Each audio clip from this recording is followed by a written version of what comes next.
Hello everyone, I welcome you all to our channel. Current affairs special में आप सभी का स्वागत है। और आज का हमारा टॉपिक करंट अफेयर का रहने वाला है चाबहार रेल परियोजना से ईरान ने भारत को अलग कर दिया है। तो इस पूरे टॉपिक को बहुत अच्छे से समझेंगे। भारत के लिए इसका कितना महत्व था और क्या असर पड़ेगा, ये सब के बारे में देखेंगे। बहुत इंपॉर्टेंट टॉपिक है। तो चलिए स्टार्ट करते हैं। तो सबसे पहले देखें कि क्यों न्यूज़ में है, ये चर्चा में क्यों है, फ़िलहाल सुर्खियों में क्यों है। तो इसलिए है क्योंकि ईरान ने भारत को चाबहार बंदरगाह से जहेदान और अफ़गानिस्तान की सीमा के साथ लगने वाली रेलवे लाइन चाबहार रेल परियोजना से बाहर करने की घोषणा की है। तो ये तो हमने देख लिया चर्चा में क्यों था। आई नो कि अगर चाबहार बंदरगाह के बारे में आपने पहले ज़्यादा कुछ डिटेल में नहीं पढ़ा होगा तो आप इसको नहीं समझ पाए होंगे अभी, लेकिन टेंशन मत लीजिए, अच्छे से इसको समझेंगे। तो सबसे पहले चाबहार बंदरगाह की बात हमने यहाँ पर पीछे की है ना, तो देख लेते हैं चाबहार बंदरगाह ये है कहाँ पर। चाबहार बंदरगाह ये ओमान की खाड़ी पर स्थित है, आप यहाँ देख सकते हैं, तथा ईरान का एकमात्र समुद्री बंदरगाह है। आप यहाँ मैप में देख सकते हैं, गल्फ ऑफ ओमान ये दिख रहा है। ये है चाबहार पोर्ट, जो किसका है, ईरान का है। और ईरान का एकमात्र बंदरगाह है, समुद्री बंदरगाह है ये। ईरान में इसको भारत के सहयोग से डेवलप किया गया है, ठीक है। और ऐसा प्लान है कि भारत में जो कांडला है, कांडला को चाबहार पोर्ट से जोड़ा जाएगा, तो जो हमारा व्यापार है काफ़ी इजी हो जाएगा। और ईरान के इस चाबहार पोर्ट के ज़रिए ही हम अफ़गानिस्तान से भी इजीली जुड़ सकते हैं, क्योंकि पाकिस्तान बीच में, पाकिस्तान पड़ता है हमारे और अफ़गानिस्तान के बीच में। और पाकिस्तान से तो हमारे रिलेशन बहुत अच्छे कभी भी नहीं रहते हैं। तो इसीलिए हमें अफ़गानिस्तान से अपने व्यापारिक संबंध स्थापित करने के लिए या फिर व्यापार को इजी करने के लिए पाकिस्तान पर रिलायबल ना रहना पड़े, इसके लिए हमने चाबहार पोर्ट को विकसित किया है, ठीक है। तो भारत के द्वारा ये ईरान का पोर्ट है जिसको विकसित किया जा रहा है, और इसलिए किया जा रहा है ताकि अफ़गानिस्तान और बाकी मिडिल ईस्ट कंट्रीज से हमारा कनेक्शन ईजी हो सके। तो चाबहार बंदरगाह की चीज़ तो आपको समझ में आ गई होगी, लेकिन यहाँ पर बात चाबहार बंदरगाह की नहीं हो रही है, चाबहार रेल परियोजना की बात हो रही है। तो वो क्या है वो भी देखते हैं। तो रेल परियोजना एक है जिससे भारत को ईरान के द्वारा बाहर कर दिया गया। इसका कारण क्या है, ईरान ने ये कहा है कि भारत द्वारा प्रोजेक्ट की फंडिंग में देरी किए जाने को इसकी वजह बताया है। ईरान ने आरोप लगाया है कि समझौते के 4 साल बीत जाने के बाद भी भारत इस परियोजना के लिए फंड नहीं दे रहा है। ऐसे में अब वह खुद ही इस परियोजना को पूरा करेगा। चीन से समझौता होने के बाद ईरान के मूलभूत ढांचे से जुड़े प्रोजेक्ट्स बीजिंग ही पूरे करेगा। तो ईरान ने कहा तो है कि खुद ही पूरा करेगा, लेकिन चीन के साथ समझौता हुआ है ईरान का, और इसके चलते हमें पता है कि चीन ही अब उस परियोजना को पूरी करने वाला है जिससे भारत को बाहर कर दिया गया है। तो ये हमारे लिए चीन का नाम आते ही थोड़ा सा खतरा हो जाता है, क्योंकि अभी भी हम देख रहे हैं कि चीन के साथ हमारे रिलेशन अच्छे नहीं चल रहे हैं, जो बॉर्डर पर जो कॉन्फ्लिक्ट चल रहा है उसके चलते, ठीक है। अब देखते हैं चाबहार रेल परियोजना के बारे में। हमने देख लिया कि क्या किया गया, उसका कारण क्या था, लेकिन ये है क्या चाबहार रेल परियोजना।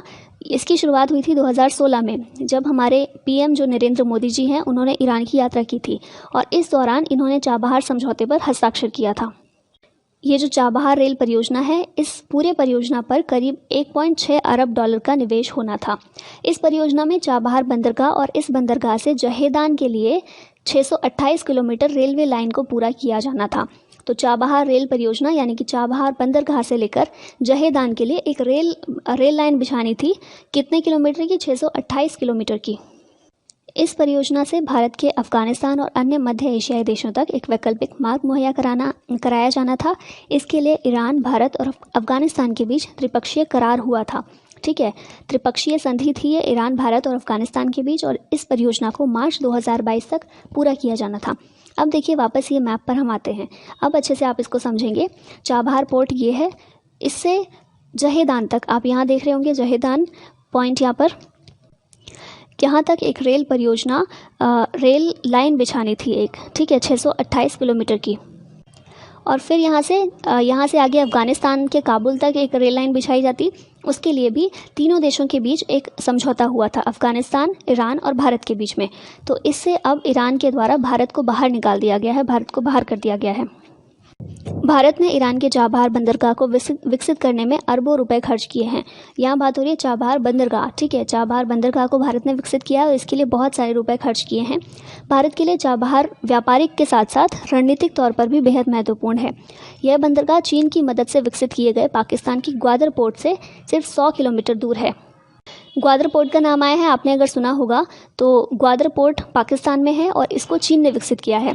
और हमने ईरान का चाबहार पोर्ट विकसित किया है जो कि ग्वादर पोर्ट से सिर्फ 100 किलोमीटर की दूरी पर है। तो रणनीतिक तौर पर भी हमारे लिए बहुत इंपॉर्टेंट है, इसलिए भारत के लिहाज से काफ़ी महत्वपूर्ण है। अमेरिका के दबाव की वजह से भारत के रिश्ते ईरान के साथ पूर्ववत नहीं हैं, पहले की तरह रिश्ते नहीं रहे। और हम जानते हैं अमेरिका और ईरान के बीच जो कॉन्फ्लिक्ट चल रहा था उसकी वजह से अमेरिका ने हम पर भी दबाव डाला कि हम भी ईरान के साथ रिश्तों को कम करें या ख़त्म करें। तो इसी वजह से जो पहले रिश्ते ईरान के साथ थे, जब ये चाबहार पोर्ट हमने विकसित करना शुरू किया था, वो अब नहीं है। अमेरिका ने चाबहार बंदरगाह के लिए राहत दे रखी है। मतलब अमेरिका का ये कहना था कि चाबहार बंदरगाह हमने, क्योंकि उसमें बहुत सारा पैसा लगाया है, तो उसे हम डेवलप कर सकते हैं, उसके लिए अमेरिका कोई दबाव नहीं डालेगा। वैसे भी भारत ने पहले से ही ईरान से तेल का आयात बहुत कम कर दिया है। अब ये जो चाबहार रेल परियोजना जो थी, इसे कौन विकसित करने वाला था, इसका काम किसको सौंपा गया था? तो भारत की एक सरकारी रेल कंपनी है, भारतीय रेलवे कंस्ट्रक्शन लिमिटेड, ठीक है, IRCON। इस परियोजना को ये कंपनी पूरा करने वाली थी। लेकिन अब ईरान के द्वारा कहा गया कि भारत इसके लिए फंडिंग नहीं दे रहा है। 4 सालों से भारत ने कोई भी फंड नहीं किया है, तो इसीलिए भारत को इस परियोजना से बाहर निकाला जा रहा है और चीन की एंट्री अब यहाँ पर हो गई है। अब भारत के लिए चिंताएं क्या क्या हैं, ये जानना बहुत ज़रूरी है। तो चाबहार रेल परियोजना के संबंध में ईरान द्वारा यह निर्णय ऐसे समय में लिया गया है जब चीन ईरान के साथ 25 वर्षीय आर्थिक और सुरक्षा साझेदारी को अंतिम रूप देने का प्रयास कर रहा है। यानी कि जब भारत को अलग निकाल दिया गया है ईरान की इस परियोजना से, इसी समय पर चीन और ईरान के बीच 25 वर्ष का एक साझेदारी की जा रही है, 25 वर्षीय साझेदारी। तो मतलब कि चीन की एंट्री हो रही है और भारत को एग्जिट किया जा रहा है। ईरान और चीन के बीच इस समझौते के हो जाने पर बैंकिंग, दूरसंचार, बंदरगाह, रेलवे और कई अन्य परियोजनाओं सहित ईरान के विभिन्न क्षेत्रों में चीनी मौजूदगी का व्यापक रूप से विस्तार हो सकता है। ईरान नई दिल्ली के लिए एक महत्वपूर्ण रणनीतिक सहयोगी रहा है। चीन ईरान समझौता इस क्षेत्र में भारत की संभावनाओं को काफ़ी क्षति पहुंचा सकता है। हाल ही में हुए चीन के साथ सीमा विवाद के पश्चात भारत के चीन के साथ संबंध और अधिक तनावपूर्ण हुए हैं। और चीन पर तो वैसे भी विश्वास नहीं किया जा सकता कि कब वो किस चीज़ को किस देश के खिलाफ यूज़ करें। और अभी फ़िलहाल तो हम वैसे भी विश्वास बिल्कुल ही नहीं कर सकते, क्योंकि सीमा विवाद जो चल रहा है उसके चलते जो संबंध है और ज़्यादा ख़राब हुए हैं चीन के साथ। तो इसीलिए भारत के लिए काफ़ी चिंता का विषय ये है। अब देखते हैं कि भारत के लिए चाबहार बंदरगाह का क्या महत्व है, क्यों इतने इंपॉर्टेंट है ये बंदरगाह। तो इसलिए है क्योंकि चाबहार बंदरगाह के माध्यम से भारत अफगानिस्तान तक माल परिवहन करने में पाकिस्तान को बाईपास कर सकता है। ठीक है, जैसे स्टार्टिंग में मैंने मैप के ज़रिए बताया था कि पाकिस्तान की ज़रूरत ही नहीं पड़ेगी, हम चाबहार बंदरगाह के ज़रिए अफगानिस्तान तक पहुंच सकते हैं। ठीक है, व्यापार में बहुत आसानी हो जाएगी और पाकिस्तान पे हमें रिलायबल नहीं रहना पड़ेगा। इसके माध्यम से भारत की ईरान तक पहुंच में वृद्धि होगी। ईरान भारत के लिए अंतर्राष्ट्रीय उत्तर दक्षिण परिवहन गलियारे यानी कि international north south transport corridor INSTC, इसके बारे में आगे देखेंगे, इसके लिए प्रवेश मार्ग प्रदान करेगा, जिससे भारत रूस, ईरान, यूरोप और मध्य एशिया से समुद्री, रेल और सड़क मार्गों से जुड़ सकेगा। तो हम देख रहे हैं कि इस बंदरगाह का महत्व कितना ज़्यादा है। एक तो अफगानिस्तान से ही हमारे जो व्यापारिक संबंध है वो बनेंगे, इजीली हो सकेगा ट्रांसपोर्ट। और उसके अलावा जो INSTC है उसके ज़रिए जो भारत रूस, ईरान, यूरोप और मध्य एशिया के दूसरे देशों से जुड़ना चाहता है वो संभव हो पाएगा। तो इसीलिए चाबहार बंदरगाह बहुत महत्वपूर्ण है भारत के लिए। इसके अलावा देखें तो इसके माध्यम से भारत को अरब सागर में चीनी मौजूदगी का मुकाबला करने में भी सहायता मिलेगी, क्योंकि हमने देखा कि चीन पाकिस्तान में ग्वादर बंदरगाह के माध्यम से अरब सागर में अपनी स्थिति को मजबूत करने का प्रयास कर रहा है। ग्वादर बंदरगाह चाबहार से सड़क मार्ग से 400 किलोमीटर और समुद्री मार्ग से सिर्फ 100 किलोमीटर की दूरी पर स्थित है। तो चीन जो पाकिस्तान के ग्वादर पोर्ट पर जो विकसित किया है चीन ने उसको विकसित किया है, तो चीन अपनी मौजूदगी दर्ज कर रहा है। और अगर भारत वहाँ पर नहीं होता तो चीन का एकमात्र वर्चस्व हो जाएगा। तो इसलिए भी काफ़ी इंपॉर्टेंट है। और इसके अलावा राजनयिक दृष्टिकोण से देखें तो चाबहार बंदरगाह को मानवीय कार्यों, ह्यूमैनिटेरियन ऑपरेशंस के समन्वय करने हेतु इस्तेमाल किया जा सकता है। जब भी किसी कंट्री की हेल्प करनी हो तो उसके लिए इस बंदरगाह को यूज़ किया जा सकता है, ताकि जल्दी से जल्दी कोई भी हेल्प पहुंचाई जा सके किसी भी कंट्री के लिए। तो ये तो टॉपिक हो गया ख़त्म, ये सारा कुछ हमने देख लिया इसके बारे में। अब लास्ट में हम देख लेते हैं INSTC, जिसके बारे में बीच में जिक्र आया था, तो ये भी इम्पॉर्टेंट है काफ़ी। क्यों ईरान इम्पॉर्टेंट है, ईरान का चाबहार बंदरगाह INSTC के लिए इम्पॉर्टेंट है, तो ये क्या है? INSTC यानी कि international north south transport corridor, ये भारत, रूस, ईरान, यूरोप और मध्य एशिया के बीच माल ढुलाई के लिए परिवहन नेटवर्क, जो कि जहाज, रेल और सड़क मार्ग से स्थापित करने वाली एक बहु मॉडल कनेक्टिविटी परियोजना है। ठीक है, एक कनेक्टिविटी परियोजना है। कनेक्ट किसे किसे करेगी? भारत, रूस, ईरान, यूरोप और मध्य एशिया के देशों को। और तीनों परिवहन के जो नेटवर्क हैं, जहाज, रेल और सड़क, इन तीनों के माध्यम से कनेक्टिविटी प्रदान करने की कोशिश इस परियोजना के तहत की जाएगी। INSTC मध्य एशियाई राष्ट्रों की भूमि पर पहुंच को बढ़ाएगा।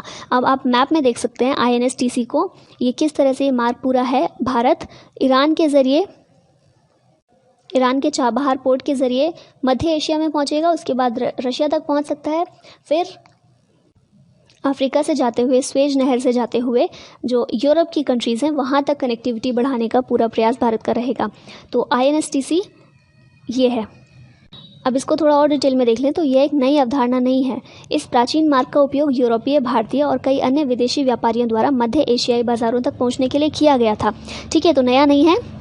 हिस्ट्री में जाते हैं हम, इतिहास अपना देखते हैं, तो जो प्राचीन मार्ग होता था व्यापार के लिए, इस मार्ग का प्रयोग किया गया था। सफाविद वंश के समय के दौरान यह अनुमान लगाया जाता है कि लगभग 10,000 भारतीय व्यापारी साम्राज्य में फैले हुए थे। सफाई 1515 से 1736 तक फारस, जो कि आधुनिक ईरान है, के सबसे महत्वपूर्ण शासक राजवंशों में से एक थे। वर्तमान INSTC परियोजना को कब शुरू किया गया? इंपॉर्टेंट याद रखिएगा, सितंबर 2000 में सेंट पीटर्सबर्ग में रूस, भारत और ईरान के द्वारा इसको शुरू किया गया था। आधुनिक दिन INSTC एक बहु मॉडल परिवहन मार्ग है जो हिंद महासागर और फारस की खाड़ी को ईरान के माध्यम से कैस्पियन सागर से जोड़ता है और फिर रूस में सेंट पीटर्सबर्ग के माध्यम से उत्तरी यूरोप तक जाता है, जो कि हम मैप में अच्छी तरह से देख ही चुके हैं। तो ये था हमारा कंप्लीट टॉपिक। आई होप जो टॉपिक से रिलेटेड चीज़ें थी वो तो सारी कुछ कवर कर ही लिया हमने, कुछ एक्स्ट्रा चीज़ें भी आपको ज़रूर पता चली होंगी। तो इसी के साथ वीडियो को यहीं समाप्त करते हैं। वीडियो पसंद आया हो तो लाइक और शेयर ज़रूर कीजिएगा, और अगर अभी तक आपने चैनल को सब्सक्राइब नहीं किया है तो प्लीज़ कर दीजिए, और साथ ही बेल आइकन भी प्रेस कर दीजिएगा। मिलते हैं नेक्स्ट वीडियो में किसी नए टॉपिक के साथ। Thank you so much for watching this. जय हिंद।